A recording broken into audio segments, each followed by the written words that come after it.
En la oscuridad asfixiante de una noche de julio, el destino mismo parecía retener su aliento mientras la dinastía Romanov enfrentaba su hora más oscura. En el manto estrellado del cielo ruso, la casa de reclusión de los Romanov, testigo silencioso de siglos de grandeza y poder, se alzaba majestuoso pero vulnerable. Bajo la sombra de la traición y el susurro de la revolución, la familia imperial fue conducida al sótano como corderos al matadero. En el silencio tenso de la habitación, el destino colgaba pesadamente sobre ellos, como una espada de Damocles lista para caer.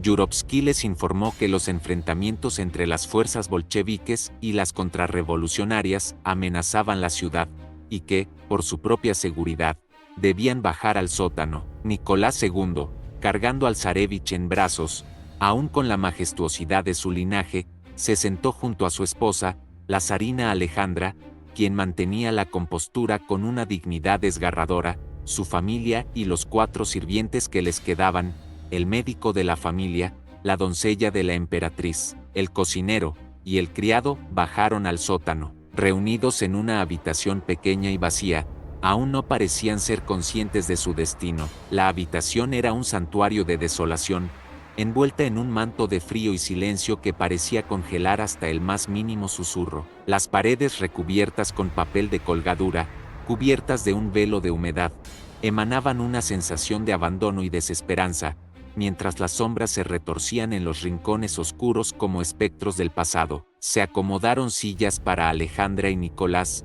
mientras el resto aguardaba en pie. Los verdugos, en la oscuridad de la entrada, aguardaban como ejecutores de la justicia revolucionaria, el eco de sus pasos resonando como el tic-tac de un reloj que marcaba los últimos segundos de la dinastía Romanov. Yurovsky se les acercó, con los verdugos tras él, en la entrada, leyó a los estupefactos prisioneros una declaración. La Dirección General del Soviet Regional, satisfaciendo la voluntad de la revolución, ha decretado que el antiguo zar Nicolás Romanov, culpable de incontables crímenes sangrientos contra su pueblo, debe ser fusilado. Cuando terminó, y después de unos segundos de eterno y perturbador silencio, comenzaron a disparar a la familia. El zar era el objetivo principal, y murió a causa de varios disparos. La zarina pereció después de que una bala le alcanzara la cabeza. La disciplina de los asesinos se desvaneció a medida que el humo de la pólvora inundaba la sala. Uno de los asesinos, un borracho llamado Ermakov, perdió el control por completo y empezó a acuchillar a los Romanov con una bayoneta. Tras 20 minutos de horror, de disparos, apuñalamientos y golpes, la familia y sus sirvientes estaban muertos. En esa habitación pequeña, vacía y ahora en un silencio sepulcral, la historia escribió su capítulo más oscuro, donde la grandeza se encontró con la tragedia, y quedó sellado el destino de una familia y el destino de una nación. Luego, solo quedaban los rastros de la sangre, las balas, las esquirlas de cráneo, algunos pelos y pedazos diminutos de sesos estampados entre los hoyos de las paredes empapeladas. El futuro de Rusia acababa de ajustar cuentas con su pasado.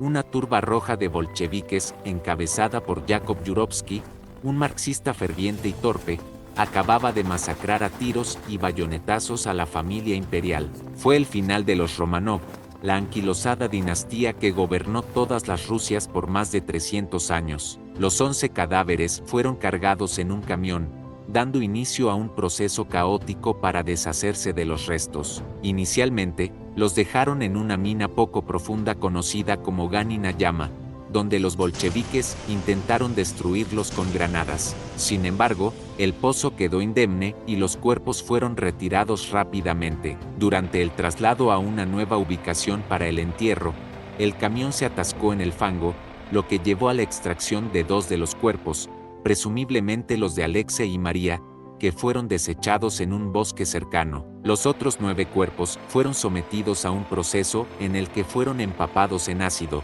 quemados y finalmente enterrados en una fosa cercana. Poco después, los bolcheviques informaron sobre la muerte de Nicolás II, y se difundió la especulación de que Alejandra y Alexei estaban vivos y en un lugar seguro. En este fascinante video, exploraremos la intrigante historia de los Romanov y su trágico final. Desde su ascenso al trono de Rusia hasta los eventos que llevaron a la caída de la dinastía, este relato nos sumergirá en uno de los capítulos más fascinantes y a la vez sombríos de la historia mundial. Acompáñanos en este viaje a través de los pasillos del poder, la opulencia y el destino inexorable de los últimos zares de Rusia. Bienvenidos.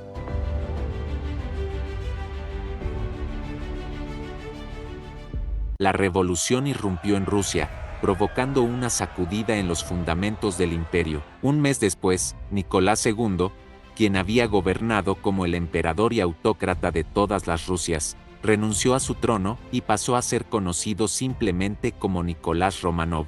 8 meses después, los bolcheviques tomaron el control, y la familia real fue puesta bajo su custodia. No obstante, su período de cautiverio fue breve. La revolución comunista cobró la vida de los zares y su familia, quienes durante generaciones habían sido una de las dinastías más poderosas y opulentas del mundo. Desde los tiempos de Catalina la Grande, los Románov gobernaron su vasto imperio como autócratas, con una ascendencia que abarcaba las grandes dinastías europeas. La madre de Nicolás, María Fiodorovna, nacida princesa danesa, una figura influyente en la corte rusa, conocida por su devoción a la familia y su apoyo a la caridad y las obras benéficas. La genealogía de esta familia, que reinó sobre Rusia desde el siglo XVII, está adornada con grandes nombres y un legado imponente. Pedro el Grande compartió el poder con su débil y enfermizo hermano, Iván V de Rusia.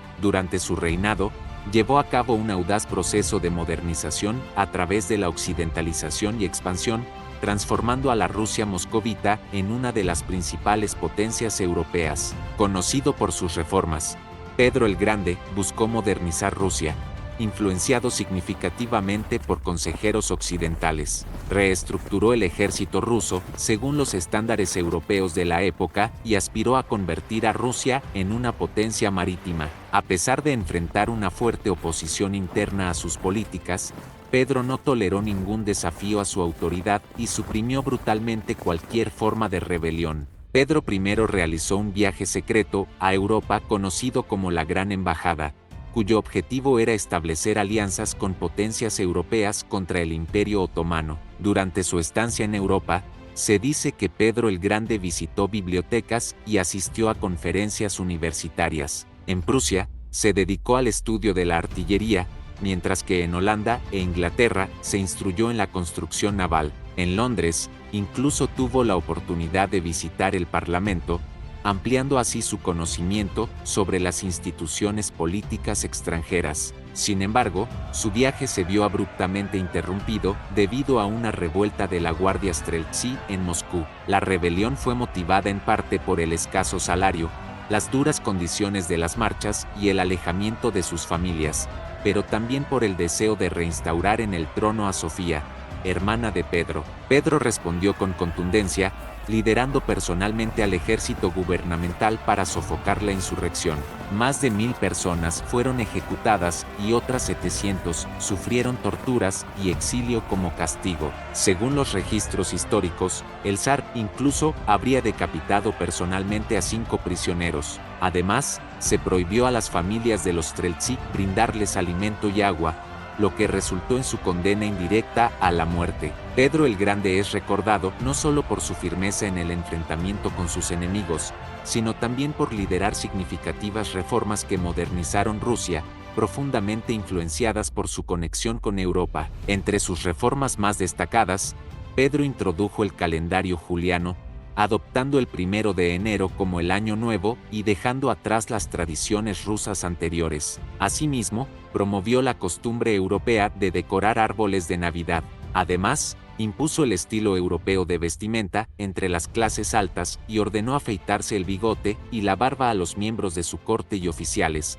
generando disgusto entre los nobles boyardos, quienes consideraban sus barbas como un símbolo de orgullo. También levantó restricciones sociales, permitiendo a las mujeres participar en la vida social y dejando de cubrirse el rostro. Pedro estableció instituciones educativas superiores, como la Escuela Politécnica y la Academia de Ciencias de San Petersburgo, y financió la educación de jóvenes nobles en el extranjero, formando así un grupo de expertos con una educación amplia y europeizada. Pedro el Grande no solo transformó internamente a Rusia, sino que también unificó y expandió su territorio más allá de sus fronteras. Para lograrlo, reorganizó el ejército ruso según los estándares europeos y adoptó tecnología occidental. Uno de sus grandes proyectos fue la creación de la Armada rusa, con la ambición de convertir a su imperio en una potencia marítima global. Con este fin, buscó obtener acceso a más mares. En aquella época, el mar Báltico estaba bajo el control de Suecia, mientras que el Mar Negro estaba dominado por el Imperio Otomano. De esta manera, Pedro el Grande inició una serie de conflictos conocidos como la Gran Guerra del Norte al declararle la guerra a Suecia. Esta larga contienda culminó con la derrota sueca y el ascenso de Rusia como una potencia de gran relevancia en Europa. Gracias a esta victoria, Pedro logró obtener acceso al Mar Báltico, lo que le brindó nuevas oportunidades comerciales y estratégicas en la región. Además, pudo asegurar el control del Mar Negro al expulsar a los tártaros de la región y llegar a un acuerdo con Polonia para obtener la ciudad de Kiev. Poco después de finalizar la guerra, Pedro el Grande tomó la decisión de proclamar a Rusia como un imperio. En consecuencia, asumió el título de emperador de toda Rusia. Como parte de sus reformas, Pedro reformó la Iglesia Ortodoxa rusa, sustituyendo al líder tradicional, el patriarca de Moscú, por un consejo compuesto por 10 clérigos. Además, implementó otros cambios significativos, como la creación de la tabla de rangos, que determinaba la posición de una persona en función de sus méritos y servicios al emperador, en lugar de su origen social o linaje. Asimismo, introdujo nuevos impuestos y llevó a cabo la construcción de importantes palacios, entre los que destaca el famoso Peterov. Solo 3 años después de asumir el título de emperador, Pedro el Grande falleció a causa de una infección en la vejiga. Su muerte ocurrió en la misma ciudad que él fundó, San Petersburgo, donde fue sepultado en la cripta imperial de la famosa Catedral de Pedro y Pablo. Fue sucedido en el trono por su segunda esposa, Catalina Orimera, quien fue oficialmente nombrada emperatriz por él. Alejandro I de Rusia, también conocido como Alejandro Pavlovich, reinó como zar desde 1801 hasta su fallecimiento en 1825. Su memoria perdura por su papel crucial en la derrota de Napoleón Bonaparte durante las guerras napoleónicas y por liderar Rusia durante un período de cambios significativos. Bajo su mandato, Rusia experimentó una expansión territorial notable, que incluyó la anexión de Finlandia y la partición del Ducado de Varsovia. Además, promovió reformas internas como la abolición de la servidumbre en algunas áreas y la modernización del sistema legal y educativo. A pesar de estos logros, su legado está marcado por la represión política y por no lograr implementar reformas más amplias. Su muerte en 1825 dejó un legado controvertido en la historia rusa. Alejandro III, apodado el Oso Ruso debido a su imponente corpulencia, gobernó el Imperio ruso desde 1881 hasta su fallecimiento en 1894, sucediendo a su padre, Alejandro II, tras su asesinato. Su reinado se caracterizó por una política conservadora y represiva, en contraposición a las reformas liberales de su predecesor. Implementó una política de autocracia, fortaleciendo el poder del zar y restringiendo las libertades políticas y civiles. Suprimió movimientos revolucionarios y nacionalistas, lo que resultó en un período de represión conocido como la Reacción de Alejandro. A pesar del rápido crecimiento económico e industrial durante su reinado, Rusia enfrentó tensiones sociales, incluyendo disturbios y huelgas laborales. En el ámbito exterior, buscó mantener la influencia rusa en Europa Oriental y fortalecer las alianzas con otras potencias conservadoras, como Alemania y Austria-Hungría, formando la Triple Alianza. A nivel personal, fue reconocido por su fuerte carácter y devoción a la familia. Su fallecimiento en 1894 fue seguido por la ascensión al trono de su hijo, Nicolás II. Nicolás II heredó un imperio autoritario y nacionalista, bastante diferente de las monarquías liberales predominantes en el continente europeo. Se dice que Nicolás no deseaba ser zar.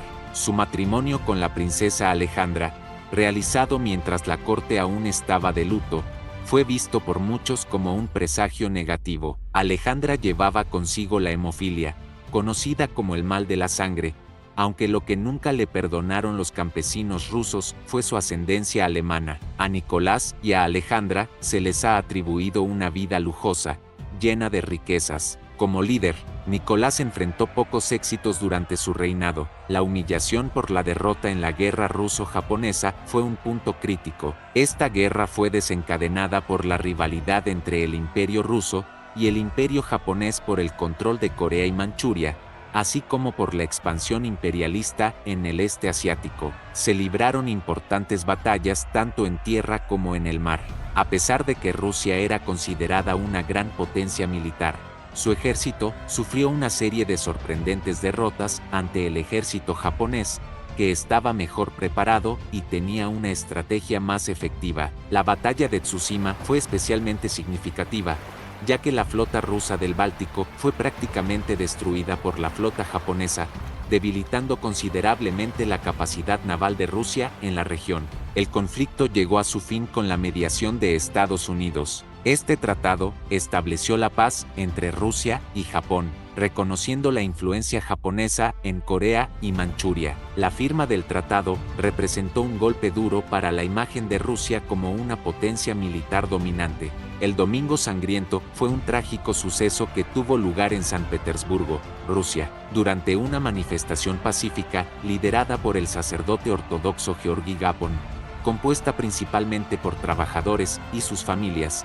que se dirigían al Palacio de Invierno para presentar una petición al zar Nicolás en busca de mejores condiciones laborales y reformas políticas. Los manifestantes, que avanzaban pacíficamente portando íconos religiosos y entonando canciones patrióticas, desconocían que el zar no se encontraba en la ciudad en ese momento. El plan era que todas las columnas convergieran frente al edificio. El jefe de la policía de seguridad, el gran duque Vladimir, tío de Nicolás, intentó detener la marcha y ordenó a sus agentes que dispararan contra los manifestantes. Se abrió fuego contra la columna liderada por Gapon, lo que resultó en la muerte de 40 personas. Luego, un destacamento se desplazó a la calle principal de la ciudad y disparó contra la multitud, que entró en pánico, muchos de los cuales no habían participado en la marcha. El número total de muertos oscila entre los 1000 y los 4000. Tras la masacre, estallaron huelgas en otras ciudades, levantamientos campesinos en todo el país y motines en las Fuerzas Armadas. La asamblea fue clausurada ese mismo día y Gapon abandonó Rusia. El motín del acorazado Potemkin fue un evento crucial durante la Revolución Rusa. Se produjo en el puerto de Odessa, Ucrania, cuando los marineros del acorazado ruso Potemkin se sublevaron contra sus oficiales. El motín fue el resultado del descontento de los marineros por las duras condiciones de vida a bordo, así como de las tensiones políticas y los abusos de los oficiales en la flota del Mar Negro. Tras el asesinato de varios marineros por parte de los oficiales, la tripulación se rebeló, matando a varios oficiales y tomando el control del acorazado. El Potemkin navegó hacia Odessa con la bandera roja izada, y los marineros intentaron persuadir a la población local para que se uniera a su causa contra el gobierno zarista. El motín del Potemkin se convirtió en un símbolo de resistencia contra el régimen autocrático de Nicolás II, y contribuyó al clima de agitación que finalmente desencadenó la Revolución Rusa. Todos estos eventos adelantaban un epílogo dramático. Una revuelta interna obligó a Nicolás a crear la Duma, un órgano legislativo electo, aunque lo hizo de mala gana. Antes de su primera sesión, el zar limitó los poderes de la Cámara en un intento de mantener su propio poder político. La Duma fue el primer parlamento ruso, establecido en respuesta a la Revolución Rusa y las crecientes demandas de reforma política y social, por calmar a las masas y contener la agitación social. Sin embargo, su poder estaba restringido por la Constitución, que otorgaba al zar el control sobre el ejército, la iglesia y la burocracia. Nicolás, descrito como un hombre limitado y falto de imaginación, carecía de las habilidades y el temperamento necesarios para gobernar en tiempos tan turbulentos. Era conocido por su indecisión crónica, posponiendo hasta el último momento la emisión de órdenes y repitiendo el último consejo recibido. No era un gobernante progresista y creía en su derecho divino a reinar, una visión compartida por su esposa, Alejandra. La Ojrana, su policía secreta, una organización asesina y terrorífica, operaba con impunidad. Cuando estalló la Primera Guerra Mundial, Nicolás condujo a sus súbditos a un conflicto que agotaría los recursos del país y costaría millones de vidas. A pesar de ello, cerró los ojos a su creciente impopularidad, convencido de que el pueblo lo respaldaba. Sin embargo, su pueblo tenía una opinión muy diferente y lo apodó Nicolás el Sanguinario. En el ámbito familiar, Nicolás era un hombre devoto, amaba a su esposa, Alejandra, y ella a él. Fueron afortunados, ya que en esa época era común que los reyes se casaran por conveniencia dinástica y no por amor. Contrajeron matrimonio y tuvieron 4 hijas seguidas: Olga, Tatiana, María y Anastasia. Su anhelado hijo y heredero, Alexei, fue su último descendiente, nacido en 1904. Según todas las fuentes, los Románov formaban una familia unida y feliz. Alejandra, de origen alemán y nieta de la reina Victoria del Reino Unido, poseía un carácter más fuerte que el de su esposo. La familia real estaba estrechamente unida, con la gran duquesa mayor, Olga, y la más joven, Anastasia, manteniendo una estrecha relación a pesar de los 5 años de diferencia entre ellas. Alejandra dependía mucho de todas sus hijas y siempre las mantenía cerca. El pequeño Alexei era el centro de atención de toda la familia, especialmente de Alejandra. A pesar de ser un niño dulce y travieso, sufría de hemofilia, una enfermedad transmitida por vía materna. La salud de Alexei se convirtió en la principal preocupación de la familia, ya que cualquier actividad podía desencadenar episodios de sangrado interno o externo. Alejandra incluso dormía en el suelo junto a él durante sus periodos de recuperación. Esta cercanía física creó un fuerte vínculo entre los padres y su hijo, en una época en la que las relaciones entre padres e hijos de clases altas solían ser más distantes. Sin embargo, esta dependencia también los hacía vulnerables. Grigori Rasputín, un autoproclamado hombre santo con una reputación ambigua debido a sus comportamientos promiscuos y su supuesta capacidad de curación y predicción del futuro, ejerció una poderosa influencia sobre la familia real. Aunque no está claro si Rasputín realmente poseía poderes sobrenaturales o era un charlatán, los Románov creían ciegamente en él, especialmente Alejandra, quien quedó profundamente influenciada por sus consejos y profecías. Rasputín aprovechó esta situación de crisis política y angustia familiar para insertarse en la vida de los Románov. Cuando Alexei sufrió un grave episodio de sangrado, Rasputín logró aliviar su sufrimiento. Se dice que el místico advirtió a Nicolás y Alejandra sobre la conexión entre la salud de su hijo y la estabilidad de la dinastía, lo que le aseguró un lugar en el palacio y el poder de influir en el zar a través de Alejandra. Aunque la relación entre Rasputín y los Románov pudo haber sido beneficiosa para la salud del zarevich, también dañó la reputación de Alejandra y la distanció aún más del pueblo. Surgieron rumores que insinuaban que Rasputín había seducido a la zarina, aunque es poco probable que esto sea cierto. Sin embargo, Rasputín sí tuvo relaciones con mujeres del círculo de los zares. A pesar de las peticiones para alejar a Rasputín de la corte, Nicolás ignoró estas advertencias, lo que aumentó la ira del pueblo y provocó críticas hacia su incapacidad para controlar la influencia del místico en la corte. Su deseo de mantener a su esposa y su hijo felices lo llevó a rechazar la idea de alejar la amenaza que representaba Rasputín. En la Primera Guerra Mundial, Nicolás se desplazó al frente para asumir personalmente el mando de las fuerzas rusas, dejando a la zarina a cargo de los asuntos internos. La influencia de Rasputín sobre ella resultó en el nombramiento de ministros incompetentes, lo que contribuyó a las derrotas en el frente y aumentó el descontento popular hacia el zar y su familia. Con el descontento en aumento, la revolución se volvió inevitable. Cuando los bolcheviques tomaron el poder, los Románov se convirtieron en un problema para ellos. Algunos querían exiliarlos, otros querían juzgarlos por crímenes imaginarios, y algunos incluso abogaban por su desaparición total, ya que su mera existencia representaba un símbolo del movimiento monárquico. Durante esta etapa inicial de su cautiverio, aún mantenían la esperanza de un desenlace favorable. Tal vez podrían exiliarse en Inglaterra junto al rey Jorge V, primo del zar, o incluso retirarse a su residencia en Crimea, donde habían pasado muchos veranos felices. Sin embargo, poco a poco, todas las vías de escape fueron cerrándose, dejando solo una opción, la peor de todas, Ekaterimburgo, donde fueron trasladados bajo el pretexto de una supuesta conspiración monárquica que facilitaría su fuga de Tobolsk. Ekaterimburgo era una ciudad firmemente comunista y fervientemente antizarista, la más radicalizada de Rusia. Se dice que Nicolás expresó su rechazo, diciendo iría a cualquier sitio, excepto a los Urales, mientras el tren lo llevaba hacia su destino final. La familia fue alojada en un gran edificio conocido como la Casa Ipatiev, por el apellido de su antiguo propietario. Se erigió una alta cerca de madera para aislarlos del mundo exterior.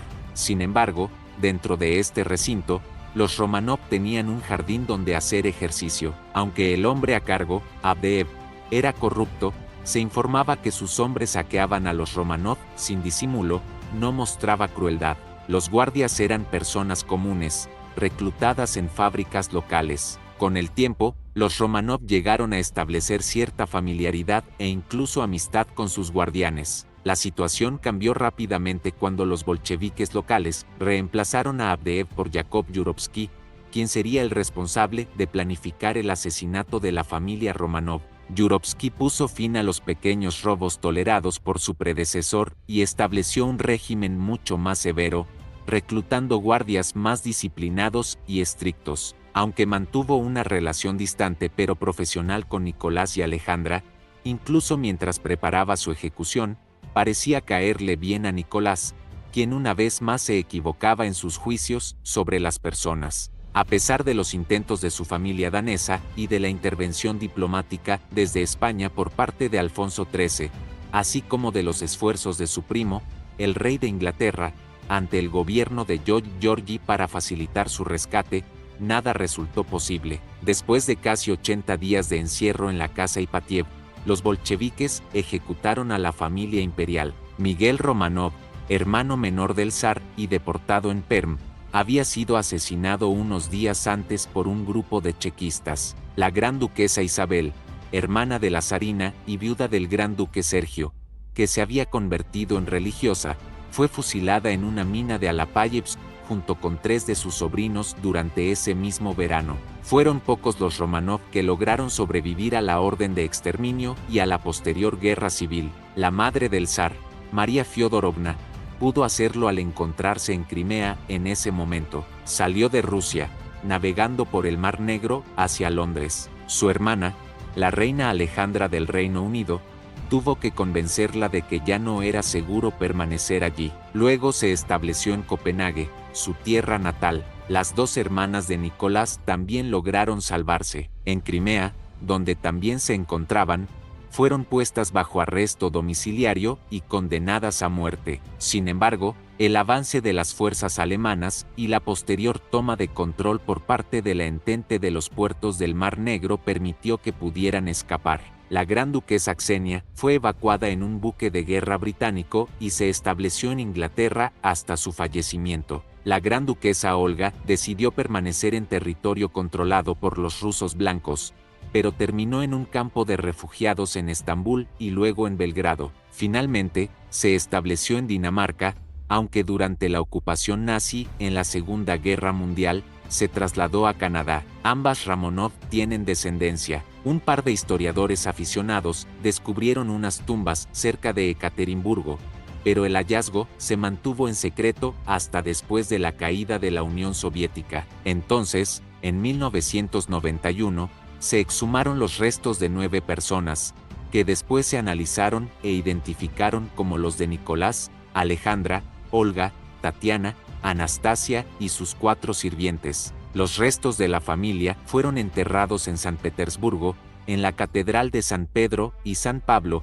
el lugar de sepultura tradicional de los zares. En el año 2000, la Iglesia rusa ortodoxa canonizó a Nicolás, Alejandra y sus 5 hijos como portadores de la pasión, y en Ganinayama, el primer lugar donde los bolcheviques intentaron deshacerse de los cadáveres. La Iglesia Ortodoxa rusa levantó un monasterio. Se consagró la Iglesia de la Sangre Derramada en Ekaterimburgo, en el lugar que antaño había ocupado la casa Ipatiev. Por último, en 2007 se hallaron los restos de Alexei y María, que se identificaron gracias al análisis de su ADN. Detrás de los títulos y la pompa imperial, los Romanov eran una familia de carne y hueso, con sus alegrías, tristezas y sueños. Sus vidas estaban entrelazadas por el amor, el sacrificio y la tragedia. En su cautiverio en Ekaterimburgo, rodeados por las paredes frías de la casa Ipatiev, los Romanov enfrentaron su destino con valentía y dignidad, pero también con la esperanza de un futuro mejor. Sin embargo, esa esperanza fue truncada por la violencia implacable de un nuevo orden político que los consideraba una amenaza. Su historia nos recuerda la fragilidad de la vida humana, la injusticia de la violencia política y la importancia de preservar la memoria histórica para honrar a aquellos que han sufrido y sacrificado tanto. Si este recorrido por la fascinante historia de los Romanov te ha dejado intrigado o te ha brindado nuevas perspectivas, te invito a dejar tus comentarios y compartir tus reflexiones. No olvides darle like, suscribirte para más contenidos y activar la campana de notificaciones. Gracias por acompañarnos en este viaje a través de las complejidades de la historia. Hasta la próxima aventura histórica.